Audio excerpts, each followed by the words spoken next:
চেষ্টা করছি সেটা হচ্ছে একটি ইন্ডাস্ট্রি, একটি ফিল্ম ইন্ডাস্ট্রি স্টেক হোল্ডার কিন্তু সবাই। টেকনিশিয়ানরা যেরকম তার স্টেক হোল্ডার, প্রযোজকরা লগ্নি না আনলে একটি ইন্ডাস্ট্রি চলে না, চলতে পারে না। পরিচালকরা সেই লগ্নিকে যদি ঠিকমতো ব্যবহার না করেন তাহলেও একটি ইন্ডাস্ট্রি চলতে পারে না। তো পরিচালক এবং প্রযোজকদের এক্ষেত্রে অন্তত যে সমস্যাগুলো ফেস করতে হচ্ছে, হয়তো সেগুলো কোথাও একটু ওভারল্যাপিং বা একে অন্যের সঙ্গে মিলেমিশে আছে। প্রযোজকদের অনেকেও আমাদের সঙ্গে আছে, ইনফ্যাক্ট আমরা যারা এখানে বসে আছি আমাদের মধ্যেও অনেকে পরিচালক হওয়ার পাশাপাশি প্রযোজক। সেই ব্যাপারের কথা আমার পরে আমার সহকর্মীরা, আমার সিনিয়ররা বলবেন। আপাতত যেটা বলতে চাই সেটা হচ্ছে কি এই সমস্যাগুলো ঠিক কি, সেইগুলো নিয়ে ভাষা কিছু ধারণা আপনাদের সকলেরই আছে। আমার ধারণা সকলেই জানতে পারেন, প্রত্যেকেই অনেক শব্দ শোনেন, সেই শব্দগুলো নিয়ে অনেক ক্ষেত্রে ইন্ডিভিজুয়ালি আমাদেরকে এসে জিজ্ঞাসাবাদ করেন যে আচ্ছা এই নিয়মটা আপনারা কিভাবে দেখছেন, এটা আপনারা কিভাবে হ্যান্ডেল করতে চাইছেন। কিন্তু আসল জিনিসটা কি, আইনত কি এখতিয়ার একটি ট্রেড ইউনিয়নের, একটি ফেডারেশনের আইনত এখতিয়ার কতটা, কি সে করতে পারে একটি ট্রেড ইউনিয়ন, কি করতে পারে না, এবং কি হয়ে চলেছে, কি করে চলেছেন এই ফেডারেশন, সেইগুলোর একটা বিস্তারিত ডিটেলস আপনাদের দেওয়া প্রয়োজন বলে আমাদের মনে হয়েছে। সেই প্রসঙ্গে আমি শুরু করছি প্রথম থেকে যে নিয়মগুলি। একটি কথা আপনারা প্রায়শই শুনবেন, যেটা অলমোস্ট ফেডারেশন দ্বারা জিনিসটার উপর একটা অফিসিয়াল সিলমোহর অলমোস্ট মারা হয়ে গেছে, সেটাকে বলা হয় গুপি শুটিং। এই গুপি শুটিং শব্দটা ভারতবর্ষের কোথাও নেই, তার কারণ গুপি শুটিং বিষয়টা হয় না, গুপি শুটিং বলে কিছু হতে পারে না। ভারতের সংবিধান, ভারতের কোর্ট, ভারতের পার্লামেন্ট, আমাদের দেশের এই কোনো একটা যদি একজন প্রযোজক বা পরিচালক তাদের পছন্দ মতো লোকজন নিয়ে কোনো কাজ করতে চান, সেটা কোনোভাবে বেআইনি এমন কোনো আইন নেই যেটা সেটাকে বেআইনি বলতে পারে। বরঞ্চ উল্টে বলা আছে যে যদি পছন্দ মতো লোক নিয়ে কাজ করতে বাধাপ্রাপ্ত হন যারা বাধাপ্রাপ্ত করছেন তারা একটি বেআইনি কাজ করছেন।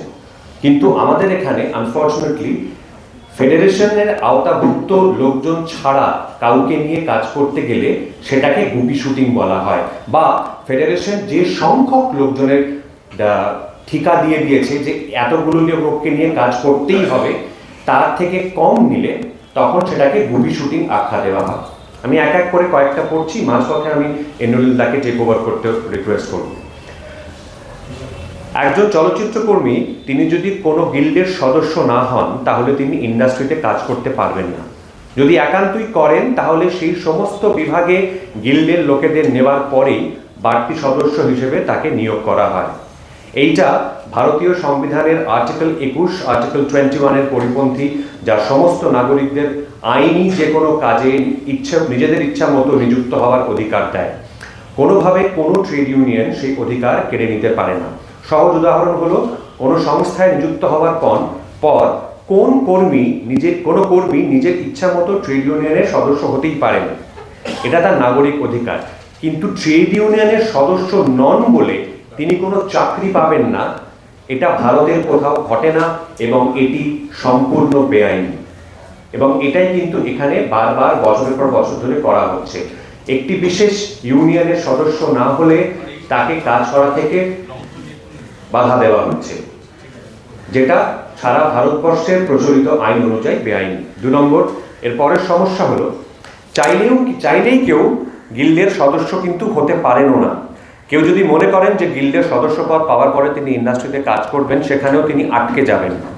কারণ গিল্ডের সদস্যপদ সম্পূর্ণ গিল্ডগুলির সেক্রেটারি এবং সভাপতিদের ইচ্ছা অনুসারে দেওয়া হয়। টালিগঞ্জে গিল্ডের কার্ড পাওয়ার চেষ্টায় বহু যোগ্য কর্মী দীর্ঘদিন ধরে অপেক্ষা করে আছেন। এমনকি রাজ্য সরকার পরিচালিত, এটা খেয়াল করে শুনবেন, রাজ্য সরকার পরিচালিত রূপকলা কেন্দ্রের ছাত্রছাত্রীরাও গিল্ডের সভাপতি এবং সম্পাদকদের ইচ্ছে ছাড়া কার্ড পান না। ফলে তারা ইন্ডাস্ট্রিতে কাজ করার ব্যাপারে প্রভূত সমস্যার মধ্যে পড়েন। উদাহরণস্বরূপ এটাও বলা যায় যে 2018-র পর থেকে অ্যাসিস্ট্যান্ট ডিরেক্টরস গিল্ড কোনো নতুন কার্ড ইস্যু করেনি। 3 নম্বর, বেশ কিছু গিল্ড সদস্যপদ দেওয়ার জন্য ফেডারেশন পরীক্ষার ব্যবস্থা করেন। গিল্ড ফেডারেশন একটি ট্রেড ইউনিয়ন, কোনোভাবেই ভারতের কোনো নাগরিকের কোনোতম যোগ্যতার পরীক্ষা নেওয়ার কোনো আইনি অধিকার একটি ট্রেড ইউনিয়নের নেই। একথা রকেট সায়েন্স বুঝতে হয় না এটা বোঝার জন্যে।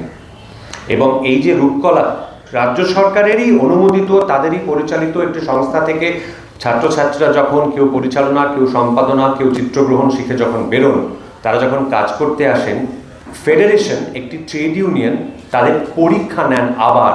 আপনারা কোথাও শুনেছেন যে এফটিআই থেকে পাশ করলো একটি ছাত্র বা ছাত্রী, বা যারা এফটিআই থেকে পাশ করলো সে বম্বে বা অন্য কোনো ইন্ডাস্ট্রিতে কোথাও কাজ করতে যাচ্ছে, তাকে আবার পরীক্ষা দিতে হচ্ছে?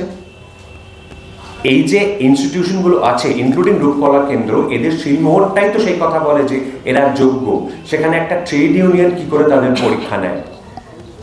4 নম্বর, প্রযোজক বা পরিচালক যখন কোনো নন গিল্ড মেম্বারদের ইউনিটে নেন, সেটা তাদের করতে হয় ফেডারেশন যে সংখ্যক মেম্বারদের নেওয়ার নির্দেশ জারি করেছেন সেই সংখ্যাটির পূর্তির পরেই। ফলে ন্যাচারালি বুঝতেই পাচ্ছেন প্রযোজনার খরচ বহু অংশে বৃদ্ধি পায় এবং বহু যোগ্য মানুষকে তারা কাজে নিয়োগ করতে পারেন না। 5 নম্বর, যে যে নিয়মগুলি ফেডারেশন চালু করে রেখেছেন সেগুলি নিয়ে ফেডারেশন WATP এবং EIMP এর সঙ্গে দুটি মেমোরান্ডাম অফ আন্ডারস্ট্যান্ডিং বা MOU তৈরি করে রেখেছেন বলে দাবি করেন। মজার কথা হলো তারা নিজেরাও জানেন যে এই MOU সম্পূর্ণ বেআইনি। তার কারণটা বুঝিয়ে বলি। তার কারণ এই MOU একটি মনোপলি ডকুমেন্ট। আমাদের দেশের নিয়ম আছে কোনো ক্ষেত্রে একচেটিয়া আধিপত্য কায়েম করতে দেওয়া যাবে না কাউকে। এই একচেটিয়া আধিপত্যকেই ইংরেজিতে মনোপলি বলা হয়।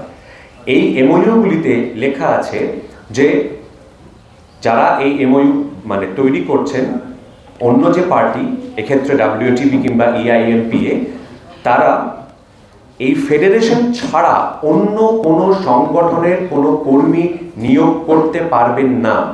এটা ইটসেলফ মনোপলি অ্যাক্টে বেআইনি একটি কাজ সম্পূর্ণ। সরি, WATP হচ্ছে টেলিভিশন প্রডিউসারদের একটি সংস্থা, আর EIMPA হচ্ছে ফিল্ম প্রডিউসারদের একটি সংস্থা। WATP এবং EIMPA এই দুটি প্রযোজকদের সংস্থা হিসেবে গণ্য হয়। সে অর্থে আমাদের পশ্চিমবঙ্গে কোনো প্রডিউসার্স অ্যাসোসিয়েশন নেই আনফর্চুনেটলি। এবার এই MOU-গুলি যেহেতু সম্পূর্ণ বেআইনি, এই জন্য এগুলি এরা কেউ সাইন করেন না। বহু বছর ধরে এই MOU সাইন হয়নি, স্ট্যাটাস কোতে চলে। এবং তার থেকেও বড় কথা হচ্ছে, ধরে নিন আমি আজকে বললাম যে, আমি তো বলতেই পারি যে আমার পাশে ইন্দ্রনীলদা বসে আছেন, আমি ইন্দ্রনীলদাকে আগামী 100 দিন ধরে ক্রমাগত প্রত্যেক দিন 15টা করে চড় মারব।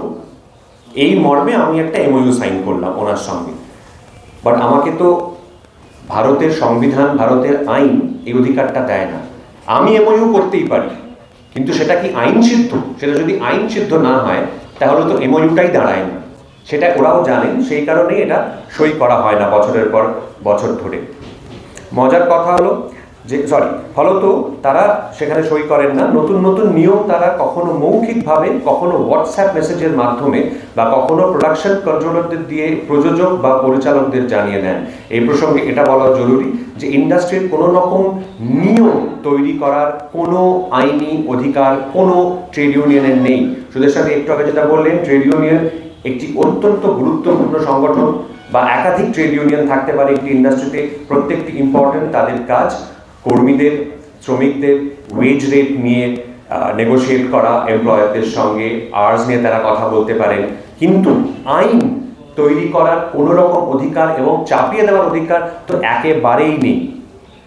ফেডারেশন একটি ট্রেড ইউনিয়ন এবং সেটি কোনো আইন তৈরি করার বডি নয়। যে কোনো ক্ষেত্রে আমাদের দেশে আইন তৈরি হয় সংসদে, তারপর সেটা কোর্ট সেটাকে ইমপ্লিমেন্ট করেন এবং সেটাকে প্রোটেকশন দেওয়ার দায়িত্ব পুলিশ বা এই ধরনের কোনো বডি নিয়ে থাকেন, এক্সিকিউটিভ বডি নিয়ে থাকেন।